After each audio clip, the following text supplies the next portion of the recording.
এক একটা দিন যেমন অর্থহীন, আবার এক একটা দিন বড্ড রঙিনও বটে। যেমন ছিল গত বৃহস্পতিবার, মানে 1 ফেব্রুয়ারি। সাত সকাল থেকেই কচিকাঁচাদের ভিড়ে মুখরিত হয়ে উঠল নাটনার সরস্বতীনগর। সর্ষে ক্ষেতের পাশে ফালি মাঠে ততক্ষণে জমজমাট পিকনিকের আয়োজন। রাঁধুনিরা কোমর বেঁধে নেমে পড়েছেন রান্নার আয়োজনে। সাউন্ড সিস্টেমে গলা ফাটাচ্ছেন এআর রহমান। তার মধ্যেই আয়োজকদের কেউ বলে উঠলেন, কিরে, চেয়ারগুলো ঠিক কর, বাচ্চাগুলো বসবে কোথায়? কেউ বললেন, বসে কি করবে, ওরা তো এখন খেলবে। এসব শুনে মুখ টিপে হেসে ফেলল ওরা। ওরা মানে করিমপুর অনাথ আশ্রমের 37 জন আবাসিক।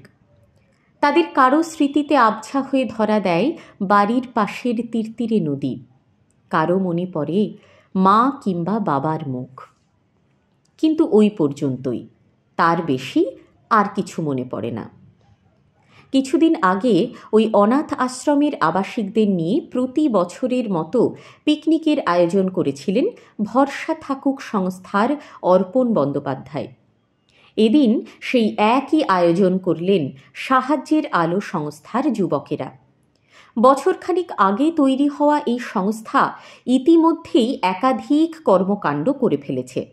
রক্তদান শিবির, শীতবস্ত্রদান, নানাভাবে অসহায় মানুষের পাশে দাঁড়ানো, তালিকাটা বেশ দীর্ঘ। এদিন সেই তালিকায় নয়া সংযোজন, অনাথ আশ্রমের আবাসিকদের নিয়ে পিকনিক। এদিনের পিকনিকে আশ্রমের বাচ্চাদের সঙ্গে উপস্থিত ছিল আয়োজকদের পরিবার ও বন্ধুবান্ধবেরাও। সব মিলিয়ে একটি অন্যরকম দিনের সাক্ষী থাকল নাটনার সরস্বতীনগর। আমার নাম সূর্য সর্দার। আজকের পিকনিকে খুব আনন্দ, খুব মজা হলো।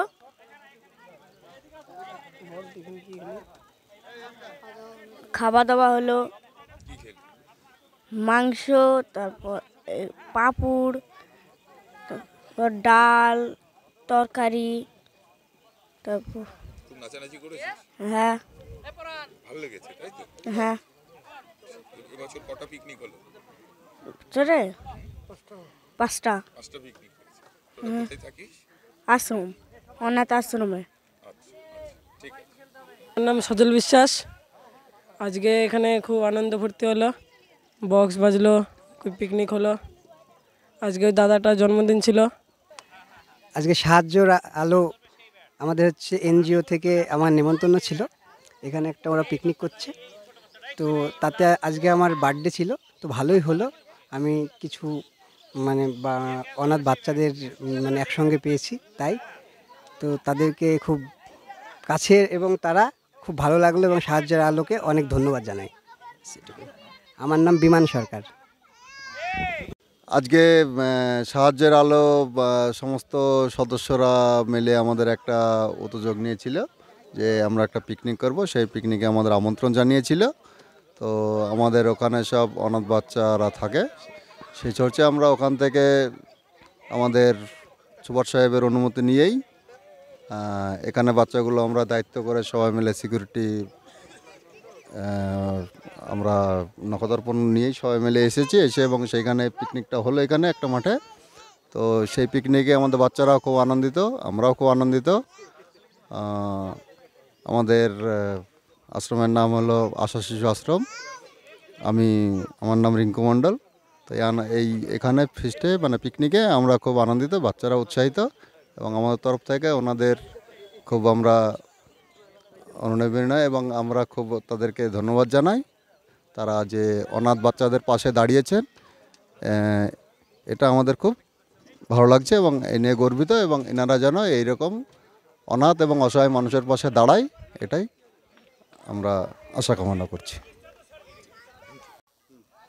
আজকে 1 ফেব্রুয়ারি আমরা একটা প্রোগ্রাম করলাম। এই প্রোগ্রামটা অ্যাকচুয়ালি সাহায্যের আলোর পক্ষ থেকে, আমাদের যে সাহায্যের আলো সংস্থা, এখানে সবাই সাহায্যের আলোর সদস্যরা দাঁড়িয়ে আছে, সবাই মিলে আমরা অ্যাকচুয়ালি যে সাহায্যের আলো সংস্থাটা অসহায় দরিদ্র মানুষের সব সময় পাশে থাকার জন্যই সব সময় 24 ঘন্টা আমরা দাঁড়িয়ে আছি। এবারে হঠাৎ আমাদের মনে হয়েছিল, আমরা বিগত দিনে যে প্রোগ্রামগুলো করেছি সব সময় কোনো অসহায় কারোর যদি রক্ত প্রয়োজন হয়েছে, লাইভ ব্লাড ডোনেট করা, কোনো দুস্থ পরিবারের খাবার না থাকলে তাদের পাশে দাঁড়ানো, কোনো অসহায় ব্যক্তি যদি শীতবস্ত্র না পেয়েছে তাদেরকে শীতবস্ত্র দান করা, এগুলো আমাদের কাজ।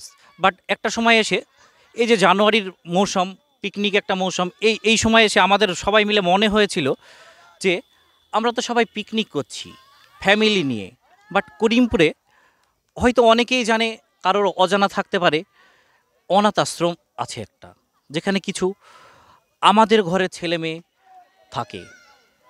মনে হয়েছিল আমরা তাদেরকে আমাদের নিজের বাচ্চার মতো করে, আমাদের ফ্যামিলির ছেলে তাদেরকে নিয়ে, সবাইকে নিয়ে গুছিয়ে যদি একটা পিকনিক করতে পারি কেমন হয়।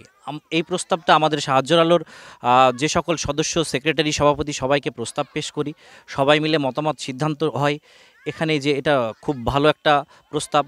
এবং তারপরে আমাদের যে করিমপুরে অনাথ আশ্রম আছে সেই কর্তৃপক্ষকে আমরা জানাই, আবেদন করি যে আপনাদের ওখানে যতজন বাচ্চা আছে তাদেরকে নিয়ে আমরা একটা ফ্যামিলি পিকনিক করতে চাই, নিজের ফ্যামিলি নিয়ে, সেখানে আমার বাচ্চাও থাকবে, ওদেরকেও আমরা আমাদের বাচ্চা মনে করে আমাদের সঙ্গে পিকনিকে যোগ দিতে চাইছি। অতএব তারা আমাদের ডাকে সাড়া দিয়ে তারা আমাদেরকে অনুমোদন দেয় এবং তারপরে ওদেরকে আজকে টোটালি 37 জন বাচ্চা ওখান থেকে এসেছিল এবং হোমের টোটাল কর্তৃপক্ষ ছিল, আমাদের সাহায্যের আলোর সমস্ত সদস্য, আপনারা দেখতে পাচ্ছেন সমস্ত সদস্য তারা আছে, আমাদের ছেলে মেয়ে, আমাদের বাড়ির ফ্যামিলি সবাই আছে। তাদেরকে নিয়ে সারা দিন আমরা এখানে খেলাধুলা করলাম, গান বাজনা, নাচানাচি, কিছু কিছু কুইজ প্রতিযোগিতা হয়েছে।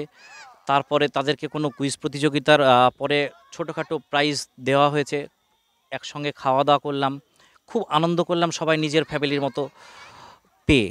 তো সবার কাছে আমার এটুকু আশা, আজকে দেখুন আমার বাচ্চাকে নিয়ে আমি অনেক দূর ভাবছি, কোথায় পড়াবো, কোথায় নিয়ে যাব, কেমন মানুষ করব, তাদের আজকে অভিভাবক নেই। অতএব আমরা কি তাদের অভিভাবক হতে পারি না? আমরা যদি সবাই এইটুকু একটু চিন্তাধারা মাথায় নিই, হয়তো এই ছেলেগুলো আগামী দিনে আমার ছেলে, আপনার ছেলের মতো দাঁড়িয়ে যাবে, কোনো একটা সমাজের ভালো একটা প্রতিষ্ঠানে পড়াশোনা করতে পারবে এবং ভবিষ্যতে তাদের মুখটাও আমার ছেলের মতো করে উজ্জ্বল হবে। অতএব আগামী দিনে এটাই আমরা মনে করব, ওই ছেলেগুলো আমাদের ছেলে, আমার ঘরের ছেলে, আমার যেমন একটা বাচ্চা আছে একটা অথবা দুটো, ওই ছেলেগুলো আমার ছেলে। আগামী দিনে আমরা আসুন সবাই এটাই মনে করি। আমার নাম হচ্ছে মোহাম্মদ তারিক আজিজ মণ্ডল, আমাকে সবাই টোকন নামেই চেনে, টোকন মণ্ডল। আমি সাহায্যের আলোর একজন সক্রিয় সদস্য।